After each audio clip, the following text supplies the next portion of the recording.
Hello everyone.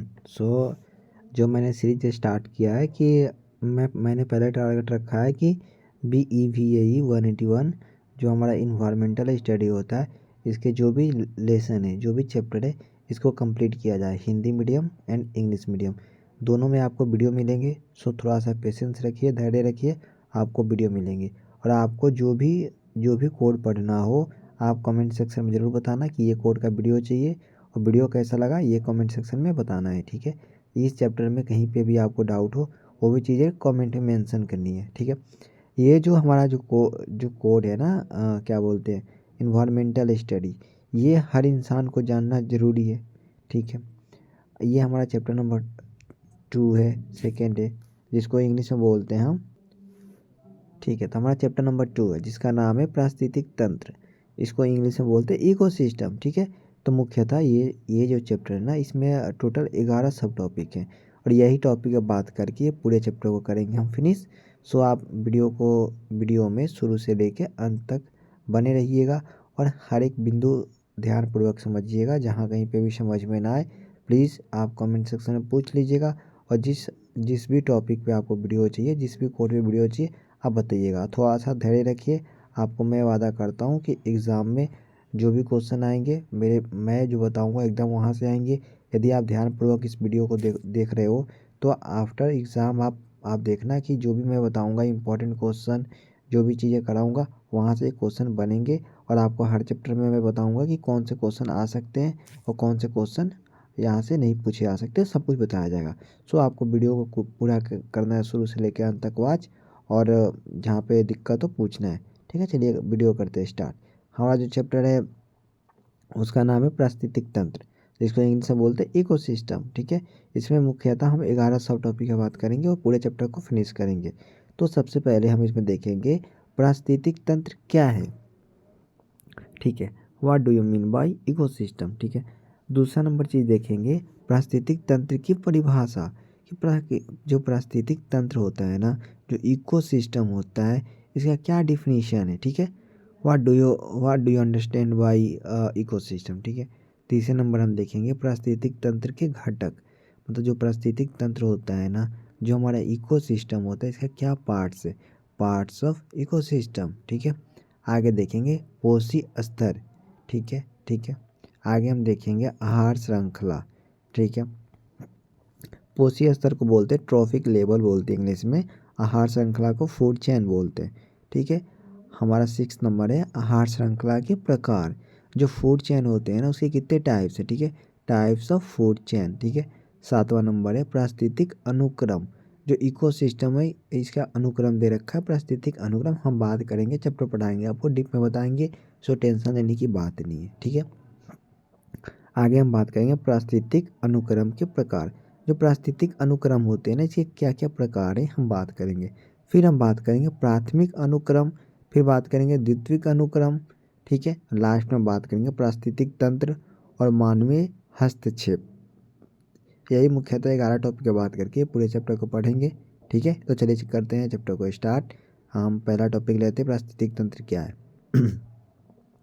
सबसे पहले पारिस्थितिक तंत्र क्या है, मतलब इकोसिस्टम क्या है। ठीक है, पादप और हमारे समेत सभी जंतु जीवन, भोजन, जल, आश्रय, ठीक है, आश्रय और साथियों के लिए एक दूसरे के साथ संबंध विकसित कर लेते हैं।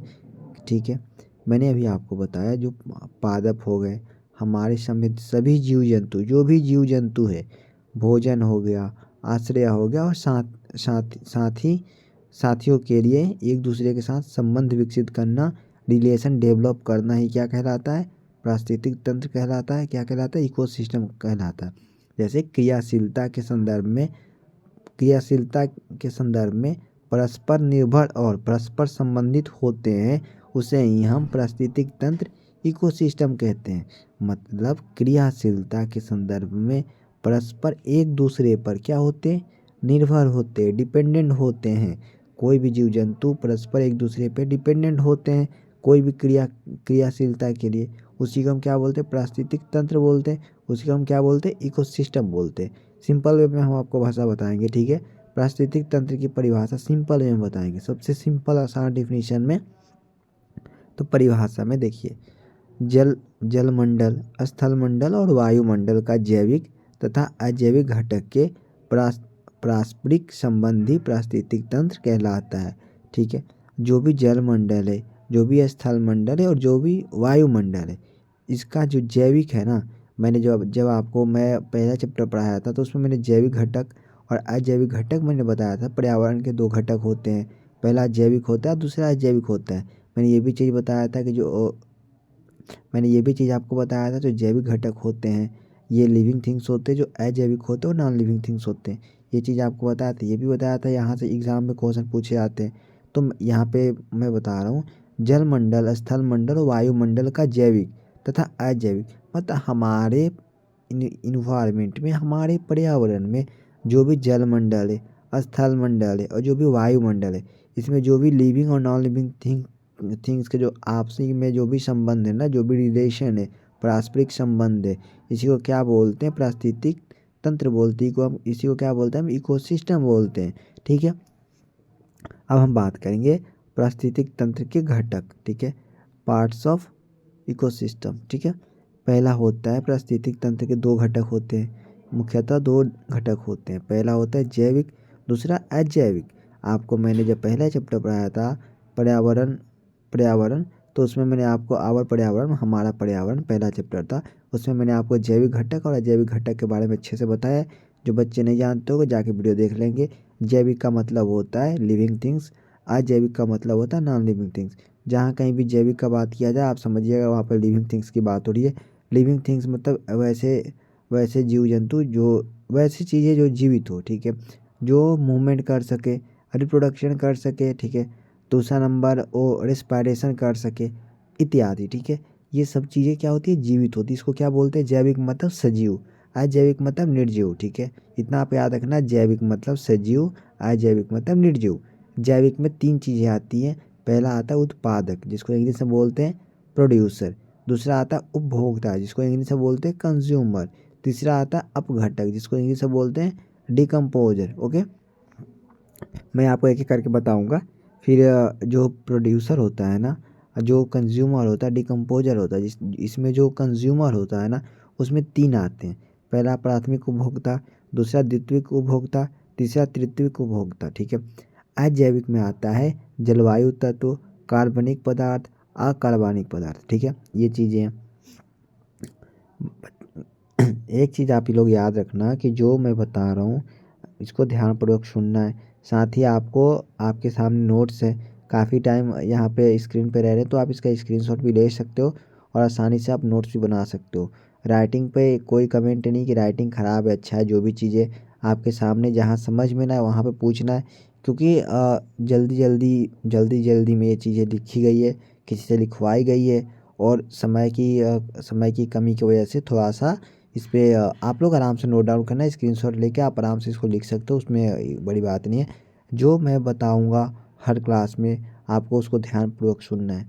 ठीक है, पढ़ने के लिए आप डेफिनेशन पढ़ लोगे, कोई समझ में भी आ जाएगा, वो आपके ऊपर डिपेंड कर रहा है। बट यहाँ पे जो चीज़ें बताई जा रही है वहाँ पे वो खुद से पढ़ के आप नहीं समझ सकते हो, खुद से पढ़ के आप उस पर ये नहीं कर सकते हो। सो पूरे वीडियो को देखना है शुरू से अंत तक। ये नहीं कि आए शुरू में स्टार्ट किए 2 मिनट देखे सोचे कि नहीं मोटिवेशन क्लासेस हो रही है और उसके बाद उसको स्किप करके चले गए, या 1 मिनट बाद में भगा के देख लिया और उसके बाद उसको छोड़ दिया। ऐसा नहीं करना है, पूरे वीडियो को वॉच आउट करो। यदि वीडियो अच्छा ना लगे तो आप लाइक कमेंट जो भी चीज़ें मत करना, बट एटलीस्ट पूरा वीडियो को पहले वॉच करना। एग्ज़ाम में क्वेश्चन मैंने बताया था पहले चैप्टर से कहाँ कहाँ से बनेंगे, इस चैप्टर से बता रहा हूँ। एग्ज़ाम में इस चैप्टर से क्वेश्चन पूछे आते हैं कि क्या बोलते हैं इसमें से प्राथमिक उपभोक्ता कौन है, द्वितीयक कौन है, तृतीयक कौन है। ठीक है, प्राथमिक मतलब फर्स्ट कंज्यूमर, सेकंड कंज्यूमर और थर्ड कंज्यूमर। नहीं, ठीक है, सॉरी बाय मिस्टेक मैंने बोल दिया था प्राथमिक मतलब फर्स्ट सेकंड थर्ड। प्राथमिक मतलब प्राइमरी कंज्यूमर, द्वितीयक मतलब सेकेंडरी कंज्यूमर और तृतीयक मतलब टर्सरी कंज्यूमर। ठीक है, यहाँ से एग्जाम में क्वेश्चन पूछे जाते हैं। ओके, चलिए हम आगे बढ़ते हैं। मैंने आपको भी पढ़ा दिया था, पीछे ही बताया था। जो पारिस्थितिक तंत्र के दो घटक होते हैं, पहला होता है जैविक, दूसरा होता है अजैविक। ठीक है, मैंने आपको जैविक में बताया, जैविक घटक के अंतर्गत कई प्रकार के पेड़ पौधे और जंतुओं को शामिल किया था। जो जैविक मतलब क्या होता है? मैंने सिंपल वे में ही आपको समझाया था। जैविक का मतलब सजीव, मतलब जिसमें जो जीवित हो, जो जिंदा हो, तो उसके अंदर क्या आएंगे, पेड़ पौधे जंतु आएंगे, ठीक है। जैविक घटक के 3 भागों में बांटा गया। जो जैविक घटक होता है ना, उसको 3 भागों में क्या किया गया है, बांटा गया। पहला, दूसरा, तीसरा। पहला उत्पादक, दूसरा उपभोक्ता, तीसरा अपघटक। ये वीडियो इंग्लिश मीडियम वाले बच्चे को भी समझ में आएगी, सो टेंशन लेने की बात नहीं है, ठीक है। उत्पादक में हमारा पहला नंबर है प्रोड्यूसर, दूसरा नंबर उपभोक्ता को बोलते हैं कंज्यूमर, अप और तीसरा होता है अपघटक को बोलते हैं डिकम्पोजर। उत्पादक क्या होता है, यह अपना भोजन स्वयं बनाते हैं, जैसे हरे पौधे हो गया, ठीक है। ये क्या है ना कि ये अपना भोजन स्वयं बनाते हैं, जैसे कि हरे पौधे हो गए, ओके। उसके बाद आता है उपभोक्ता, जिसको हम बोलते हैं कंज्यूमर। इसके अंदर उन जीवों को शामिल किया गया है जो अपना भोजन स्वयं नहीं बना सकते तथा दूसरे पर निर्भर रहते हैं, ठीक है, भोजन के लिए। ये मतलब कंज्यूमर का मतलब होता है कि वैसे प्राणी, वैसे जीव जो अपना भोजन क्या है, इसके अंदर उन जीव, हाँ, जो अपना भोजन स्वयं नहीं बना सकते। ये वैसे जीव होते हैं ना जो अपना भोजन होता है, जो अपना खाना होता है, वो स्वयं नहीं बनाते हैं, वो दूसरे पर निर्भर रहते हैं। किसके लिए, भोजन के लिए। एग्जाम्पल के तौर पे हिरन हो गया, भैंस हो गया, गाय हो गया। ये सब क्या है, ये अपना मतलब भोजन स्वयं नहीं बना सकते, ये दूसरे पर क्या रहते हैं, डिपेंडेंट रहते हैं भोजन के लिए, ओके। मैंने अभी ऊपर आपको पढ़ाया था कि जो उपभोक्ता होता है ना, जो कंज्यूमर होता है, इसको 3 भागों में, 3 पार्ट्स में इसको बांटा गया। पहला हमारा होता है, अभी मैं आपको बता रहा हूँ कि उपभोक्ता को 3 भागों में बांटा गया है, ठीक है। जो कंज्यूमर होता है उसको 3 पार्ट्स में डिवाइड किया गया। पहला प्राथमिक उपभोक्ता, दूसरा द्वितीयक उपभोक्ता और तीसरा तृतीयक उपभोक्ता। प्राथमिक को इंग्लिश में बोलते हैं प्राइमरी कंज्यूमर, द्वितीयक को बोलते हैं सेकेंडरी कंज्यूमर और तृतीयक को बोलते हैं टर्सरी कंज्यूमर, ओके। एक एक करके एक्सप्लेन आपको करते हैं, यहाँ से एग्जाम में क्वेश्चन पूछे आते हैं, ठीक है। देखो, प्राथमिक उपभोक्ता मतलब प्राइमरी कंज्यूमर, इसके अंदर वह आते हैं जो अपना भोजन पौधे से प्राप्त करते हैं, जैसे कि गाय हो गया, भैंस हो गई, हिरन हो गई। तो एग्ज़ाम में आपसे क्वेश्चन पूछ लिए जाएंगे कि निम्नलिखित में से गाय कौन सी उपभोक्ता में आती है, या ऐसे क्वेश्चन पूछे जाएंगे, निम्नलिखित ऐसे पूछे जाएंगे कि निम्नलिखित में से कौन सा एक प्राथमिक उपभोक्ता है, गाय, हिरन, सॉरी, गाय, शेर, चीता, सांप, ठीक है। तो एग्जाम में क्वेश्चन यहाँ से पूछे जाते हैं कि प्राथमिक उपभोक्ता इनमें से कौन सा है, द्वितीय कौन सा है, तृतीय कौन सा है, ठीक है। तो ये चीज़ आपको ध्यान में रखनी है, और ना कि point exam point of view से, बल्कि इससे भी कि आपको ये चीज़ें पता होनी चाहिए। प्राथमिक उपभोक्ता मतलब प्राइमरी कंज्यूमर में इसके अंदर वह आते हैं जो अपना भोजन पौधों से प्राप्त करते हैं, जैसे कि गाय, भैंस, हिरन हो गया, ये अपना भोजन क्या है, पौधे से प्राप्त करते हैं, ठीक है। तो ये प्राथमिक उपभोक्ता में आते हैं, ठीक है। द्वितीयक उपभोक्ता में क्या होता है, इसके अंदर मांसाहारी जंतुओं को शामिल किया जाता है। जो द्वितीयक उपभोक्ता होता है ना, जो सेकेंडरी कंज्यूमर होता है, इसके अंदर मांसाहारी जंतुओं को शामिल किया जाता है। यह प्राथमिक उपभोक्ताओं को भोजन के रूप में प्रयोग करते हैं। ये क्या है ना कि जो प्राथमिक उपभोक्ता में जो भी आते हैं ना, इनको क्या करते हैं, भोजन के रूप में प्रयोग करते हैं। जैसे कि एग्जाम्पल के तौर पे शेर हो गया, चीता हो गया। जो शेर होता है ना, ये प्राथमिक उपभोक्ता को भोजन के रूप में ग्रहण करता, खाता है। शेर क्या है कि गाय को भी खा जाता है, भैंस को खाता है, हिरन को खाता है। चीता हो गया, ये क्या है, द्वितीयक उपभोक्ता है। जैसे कि एग्जाम में क्वेश्चन यहाँ से पूछे जाएंगे कि which of the following is secondary consumer, निम्नलिखित में से कौन सा एक द्वितीयक उपभोक्ता है। शेर हो गया, गाय, भैंस, हिरन। तो वहाँ पे आपको ये पता होना चाहिए कि जो द्वितीयक उपभोक्ता होता है, ये क्या होता है, ये मांसाहारी जंतु इसमें शामिल होते हैं, और ये क्या, प्राथमिक उपभोक्ता को अपना भोजन के रूप में ये ग्रहण करते हैं। तीसरा तीसरा आता है टर्सरी कंज्यूमर, उसमें क्या है, तृतीयक उपभोक्ता, ठीक है। एक सेकेंड, मैंने अभी आपको बताया कि तृतीयक उपभोक्ता, जिसको इंग्लिश में बोलते हैं टर्सरी कंज्यूमर, इस श्रेणी में उनको शामिल किया जाता है जो मांसाहारी को भी खा जाते हैं। मतलब ये श्रेणी में ना, ये श्रेणी में उनको शामिल किया जाता है जो क्या करते हैं, जो मांसाहारी को भी खा जाते हैं। जो मांसाहारी होते हैं उनको भी ये खा जाते हैं। जैसे मेढक को सांप खा जाता है। मेढक क्या है, मेढक मेढक को सांप क्या होता है, खा जाता है। जैसे सांप को चील खा जाता है। तो ये सब क्या है, ये तृतीयक उपभोक्ता है, ये क्या टर्सरी कंज्यूमर है। तो एग्जाम में यहाँ से क्वेश्चन पूछे जाते हैं, ऑब्जेक्टिव में 2 से 3 क्वेश्चन पूछ लिए जाते हैं। सो ये चीज़ आपको ध्यान में होनी चाहिए, ठीक है। आगे हमारा है अपघटक, जिसको इंग्लिश में बोलते हैं डिकम्पोजर। इसके अंदर सूक्ष्म जीवों को शामिल किया जाता है। इसके अंदर मृत जीवी, जीवाणु आदि शामिल होते हैं। जो डिकम्पोजर होता है ना, इसके अंदर सूक्ष्म जीव, तो जो छोटे छोटे जीव होते हैं ना, जिसको हम अपने आँखों से नेक्ड आई से नहीं देख सकते हैं, हम इसको देखने के लिए माइक्रोस्कोप का इस्तेमाल करते हैं, ठीक है। इसके अंदर मृत जीव, मतलब जो मरे मरे जीव होते हैं, ये पाए जाते हैं। जीवाणु जो बैक्टीरिया होती है वो पाई जाती है, आदि शामिल होते हैं, ठीक है। यह मृत पौधे एवं जंतुओं के अपघटन का कार्य करते उन्हें एक मिनट यह मृत पौधे एवं जंतुओं को अपघटन का कार्य करते उन्हें सड़ा देते हैं और सफाई का कार्य करते हैं।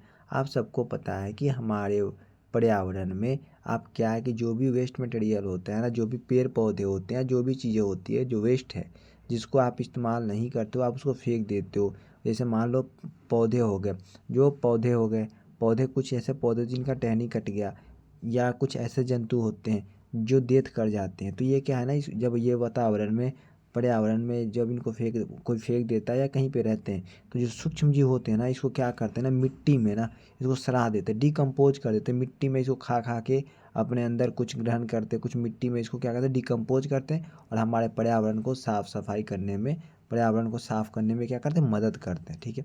आगे हमने आपको जैविक घटक के बारे में बता दिया। जैविक घटक में 3 आते हैं, प्राथमिक और दूसरा द्वितीयक और जैविक घटक में मैंने आपको पढ़ा दिया कि एक मिनट, जैविक घटक में मैंने आपको बताया कि 3 आते हैं, प्रोड्यूसर, कंज्यूमर, डिकम्पोजर, ठीक है। आगे मैं आपको अजैविक घटक बताऊंगा। अजैविक घटक में 3 आते हैं। अजैविक घटक, इनको भी 3 भागों में विभाजित किया गया है। आप सबको मैंने पहले ही बता दिया कि इनको भी 3 भागों में क्या किया गया है, विभाजित। पहला जलवायु तत्व, दूसरा कार्बनिक पदार्थ और तीसरा अकार्बनिक पदार्थ, ठीक है। आगे चलते हैं। सबसे पहले हमारा है जलवायु तत्व। जलवायु तत्व में जैसे कि सूर्य का प्रकाश हो गया, वर्षा हो गया, ये सब क्या है, जलवायु तत्व है, ठीक है। दूसरा हमारा है कार्बनिक पदार्थ, ठीक है, जिसको इंग्लिश में बोलते हैं ऑर्गेनिक मैटर। जैसे कि प्रोटीन हो गया, कार्बोहाइड्रेट हो गया, ये सब क्या है, कार्बनिक पदार्थ है, ठीक है। ऑर्गेनिक क्या है, मैटर्स है, ठीक है। तीसरा अकार्बनिक पदार्थ, जिसको इंग्लिश में बोलते हैं इनऑर्गेनिक मैटर, जैसे कि हाइड्रोजन हो गया, नाइट्रोजन हो गया इत्यादि, ये सब क्या है, इनऑर्गेनिक मैटर्स है, ठीक है। आगे हम बात करेंगे पोषी स्तर, जिसको इंग्लिश में बोलते हैं ट्रॉफिक लेवल। ट्रॉफिक लेवल क्या होता है, पोषी स्तर क्या होता है, एक जीव से दूसरे जीव में आहार ऊर्जा का स्थानांतरण, ठीक है। किसी बिंदु या स्तर पर एक जीव से दूसरे जीव में स्थानांतरण होता है, उसे पोषी स्तर कहते हैं। जैसे कि एक जीव से दूसरे जीव में आहार ऊर्जा का स्थानांतरण, मतलब एक जीव से दूसरे जीव में आहार ऊर्जा, जो आप भोजन ग्रहण करते हो ना, भोजन ग्रहण करते हो, जो आहार लेते हो, वो आहार एनर्जी, जो आप भोजन लेते हो, फूड एनर्जी जो होता है ना, एक जीव से दूसरे जीव में स्थानांतरण, मतलब एक जीव से दूसरे जीव में ये करता, ग्रहण करता है। किसी बिंदु या स्तर पर, किसी बिंदु हो, किसी पॉइंट हो, या किसी लेवल पे एक जीव से दूसरे जीव में स्थानांतरण होता है। एक जीव से दूसरे जीव में ये जाता है, एक जीव से दूसरे जीव इसका ये करते, इस्तेमाल करते हैं, भोजन के रूप में ग्रहण करते हैं। इसको क्या बोलते हैं, पोषी स्तर बोलते हैं। जैसे एग्जाम्पल के तौर पे जो हरे पौधे होते हैं, हरे पौधे को टिड्डे खाते हैं, जिसको इंग्लिश में ग्रास ऊपर बोलते हैं, ठीक है। तो ये स्थानांतरण हो रहा है ना, इसमें टिड्डे क्या कर रहे, टिड्डे हरे पौधे को खा रहे हैं, ठीक है। तो ये एक जीव का स्थानांतरण दूसरे से हो रहा है, दूसरे का तीसरे से हो रहा है, ऐसे हो रहा है, ठीक है। तो जैसे एग्जाम्पल के तौर पे मैंने आपको बताया, हरे पौधे को क्या करें, टिड्डे खाए, जैसे ऊर्जा का स्थानांतरण, ठीक है। ऊर्जा का स्थानांतरण में हरे पौधे को क्या करें, टिड्डे खा रहे, टिड्डे मतलब ग्रास ऊपर, और टिड्डे को मेढक खा रहा है, मेढक को सांप खा रहा है, सांप को चील खा रहा है। तो ये क्या, ऊर्जा का, ये क्या है, स्थानांतरण का एग्जाम्पल, उदाहरण है। आगे हमारा है आहार श्रृंखला, इसको समझना बहुत ज़रूरी है। इसको आहार श्रृंखला का मतलब होता है फूड चेन। प्राकृतिक के अंदर एक जीव दूसरे जीव को आहार के रूप में खाता है। आप सबको पता है जो नेचर होता है, इसके अंदर एक जीव है ना, वो दूसरे जीव को क्या है, आहार के रूप में, भोजन के रूप में क्या कहते हैं, खाते हैं, ठीक है। विभिन्न जैविक स्तरों पर भाग लेने वाले जीवों की श्रृंखला को आहार श्रृंखला कहते हैं।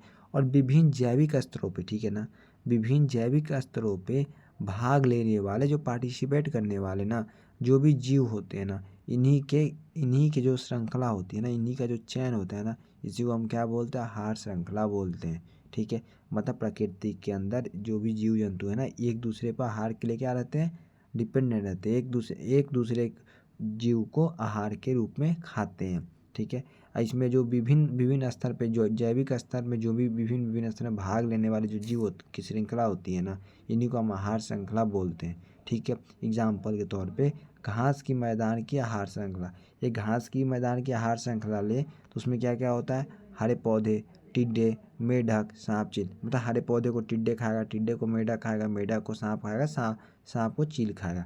आगे हम बढ़ते हैं। अभी हमारा ये चैप्टर छोटा सा है तो जल्दी ख़त्म हो जाएगा। आगे हमारा आहार श्रृंखला के प्रकार। देखो, जनरली आहार श्रृंखला के 3 प्रकार होते हैं। पहला चराई आहार श्रृंखला, दूसरा मृतजीवी खाद्य श्रृंखला, तीसरा पारिस्थितिक अनुक्रम। ठीक है, चराई आहार श्रृंखला। चराई आहार श्रृंखला में प्राथमिक उपभोक्ता शाकाहारी होते हैं, जो पादप अथवा पादप भागों का उपयोग अपने भोजन के लिए करते हैं। यह आहार श्रृंखला हरे पादपों से आरंभ होती है। जो चराई आहार श्रृंखला होता है ना, चराई आहार श्रृंखला में इसको क्या है ना, प्राथमिक उपभोक्ता चराई आहार श्रृंखला में प्राथमिक उपभोक्ता शाकाहारी होते हैं। इसमें जो प्राथमिक उपभोक्ता होता है ना, जो प्राइमरी कंज्यूमर होता है ना, ये क्या होता है, शाकाहारी होता है, जो पादप अथवा पादप भागों का उपयोग अपने भोजन के लिए करता है। जो पादप और पादप भागों का उपयोग किसके लिए करता है, भोजन के लिए करता है। यह आहार श्रृंखला हरे पादपों से आरंभ होता है। ये जो फूड चेन होता है ना, ये हरे पादपों से क्या होता है, शुरुआत होता है, स्टार्ट होता है। एग्जाम्पल के तौर पे, उदाहरण के लिए, ग्रास होपर घास खाता है, मेढक ग्रास होपर को खाता है, सांप मेढक को खाता है और चील सांप को खाता है। ये एग्जाम्पल, जैसे कि जो ग्रास होपर होता है ना, वो घास खाता है, और मेढक क्या है, ग्रास होपर को खाता है। ठीक है, और सांप को कौन, मेढक खा जाता है, और चील सांप को खा जाता है। ठीक है, ये चीज़ समझ में आ गई आपको। आगे हमारा है मृतजीवी खाद्य श्रृंखला। ठीक है, मृतजीवी खाद्य श्रृंखला मृत जीव जंतुओं से सूक्ष्म जीव की तरह जाती है। विभिन्न सूक्ष्म जीवों और कवक पादपों और जंतुओं के मृत शरीर को कार्बनिक घटकों में विघटित करते हैं। आप सबको पता है, जो मृत जीव होते हैं ना, जीव जंतुओं से सूक्ष्म जीवों की तरह जाती है। विभिन्न सूक्ष्म जीवों और कवक पादपों और जंतुओं के मृत शरीर को कार्बनिक घटकों के में विघटित करते हैं। ये क्या करते हैं ना, कि ये जो भी जीव जंतु मतलब मृत होते हैं ना, इनको क्या है ना, कार्बनिक घटकों में विघटित करके, डिकम्पोज करके हमारे पृथ्वी भूमि पे इसको मिट्टी में डिकम्पोज करते हैं। सूक्ष्म जीव जो भी होते हैं ना, ये इनको डिकम्पोज करते हैं मृत जीव खाद्य श्रृंखला में। ठीक है, आगे हमारा है पारिस्थितिक अनुक्रम। पर्यावरण परिवर्तन होता है जिसकी वजह से पहले के जीवों के स्थान पर नए जीव आ जाते हैं। जब कभी भी पर्यावरण में परिवर्तन होगा, जैसे भी इन्वायरमेंट का क्लाइमेट चेंज होगा ना, इसके वजह से क्या होगा ना, कि जिसकी वजह से पहले के जीवों के स्थान पे, जैसे मान लो कि अभी ठंडी का मौसम चल रहा है कहीं पे, या गर्मी का मौसम चल रहा है, तो क्या होगा ना, वहाँ पे जो पहले जीव रहते थे ना, मान लो जब वहाँ पे सडन क्लाइमेट चेंज होगा ना, सडन हमारे क्लाइमेट में, इन्वायरमेंट में कोई भी चेंजेस आएगी ना, तो वहाँ पे जो जीव जंतु रहते थे ना, वो अपने जीवन जीने के लिए, मान लो गर्मी का मौसम अभी नहीं है, बट सडन गर्मी कहीं होने लगे, तो वहाँ पे जो भी जीव जंतु रहते हैं ना, तो वहाँ पे क्या होगा, वो अपना स्थान चेंज करेंगे, क्योंकि उनका जो शरीर है ना, उसको ये नहीं कर पाए, एक्युमुलेट नहीं कर पाएगा, उनका जो शरीर है ना, उसको उस वातावरण में ढाल नहीं पाएगा, तो एक स्थान से दूसरे स्थान में मूव करेंगे जीवों को। देखो ये इसमें लिखा है, जिसकी वजह से पहले के जीवों के स्थान पर नए जीव आ जाते हैं और नए समुदाय स्थापित हो जाता है, और वहाँ पे क्या है ना, नया समुदाय क्या होता है, स्थापित हो जाता है। इसे पारिस्थितिक अनुक्रम कहते हैं। इसे ही क्या कहते हैं, पारिस्थितिक अनुक्रम कहते हैं। आगे हमारा है जो पारिस्थितिक अनुक्रम होता है ना, ये 2 प्रकार के होते हैं। ठीक है, पहला प्राथमिक अनुक्रम, दूसरा द्वितीयक अनुक्रम।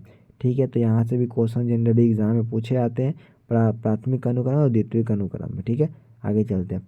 प्राथमिक अनुक्रम में ऐसा समुदाय का किसी ऐसे क्षेत्र में स्थापित होना जहाँ पहले कोई समुदाय नहीं था। यह अनुक्रम किसी भी क्षेत्र में शुरू हो सकता है। मतलब ऐसा समुदाय का किसी ऐसे क्षेत्र में स्थापित होना जहाँ पहले कोई समुदाय नहीं था। मतलब कोई ऐसा समुदाय जो किसी ऐसे क्षेत्र में स्थापित हो गया ना जहाँ पे पहले कोई भी जीव समुदाय नहीं था। यह अनुक्रम किसी भी क्षेत्र से शुरू हो सकता है। यह अनुक्रम किसी भी क्षेत्र से क्या हो सकता है, शुरू हो सकता है। जैसे फॉर एग्जाम्पल के तौर पर ज्वालामुखी के फटने के पश्चात उसका लावा ठंडे होने पर नगन चट्टानों पर तालाब पर भी नया पादप समुदाय विकसित हो सकता है। जैसे जब ज्वालामुखी फटती है ना तो उसके पश्चात क्या होता है ना, उसका जो लावा होता है ठंडा, उसको ठंडा नगन चट्टानों पर ना तालाब पर भी नया पादप का समुदाय विकसित हो जाता है। इसे प्राकृतिक अनुक्रम के नाम से भी जाना जाता है।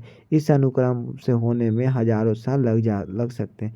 यह अनुक्रम को होने में क्या होता है ना, हजारों साल क्या हो सकते हैं, लग सकते हैं। ठीक है, आगे हमारा है द्वितीयक अनुक्रम। ठीक है, द्वितीयक अनुक्रम उन क्षेत्रों से शुरू होता है जहाँ पहले कोई पादप समुदाय निवास करता था। द्वितीयक अनुक्रम उन क्षेत्रों से शुरू होता है जहाँ पहले कोई क्या है, पादप समुदाय निवास करता था, मतलब रहता था, लेकिन किसी प्राकृतिक आपदा के कारण वह नष्ट हो गया हो।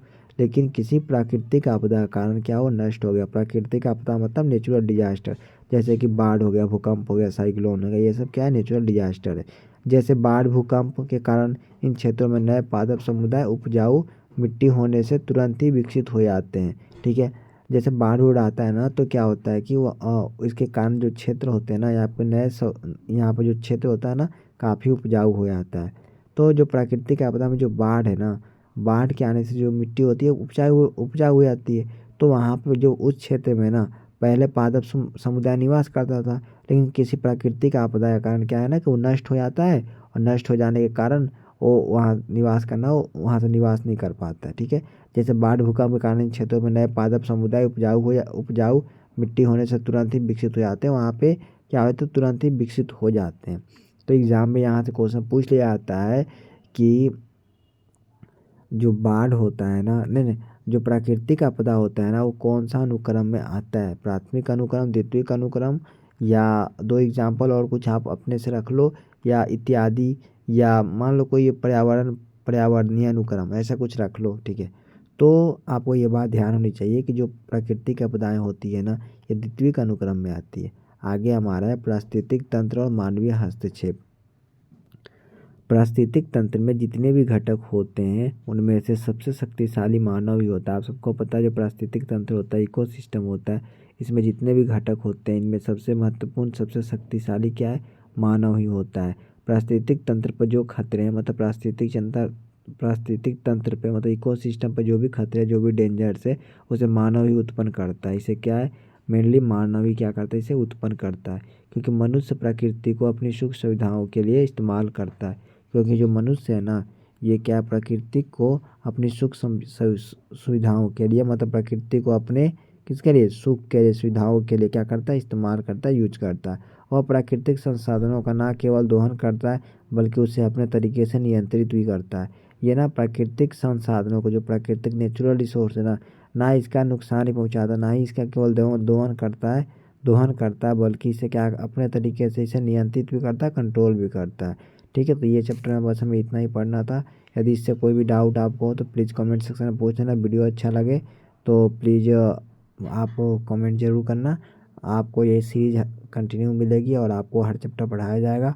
जो नया कोड होगा, जो जिसके बारे में आपको वीडियो चाहिए प्लीज़ उसके बारे में बताना, हम वीडियो बना के डाल देंगे। आप सबका धन्यवाद। आज का क्लास बस इतना ही।